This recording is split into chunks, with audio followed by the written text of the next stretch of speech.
हृदयेत्तिना श्रीवेङ्कटनिवासाय श्रीनिवासाय मङ्गलम् लक्ष्मी सविभ्रमालोकसुभ्रूविभ्रमचक्षुषे चक्षुषे सर्वलोकानां वेङ्कटेशाय मङ्गलम् श्रीवेङ्कटाद्रिशृङ्गाग्रमङ्गलाभरणाङ्गये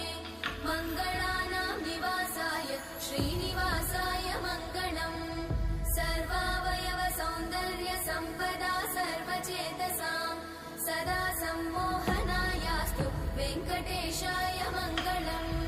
नित्याय निरवध्याय सत्यानन्दचिदात्मने सर्वान्तरात्मने श्रीमद् वेङ्कटेशाय मङ्गलम् स्वतः सर्वविदे सर्वशक्तये सर्वशेषिने सुलभाय सुशीलाय वेङ्कटेशाय मङ्गलम्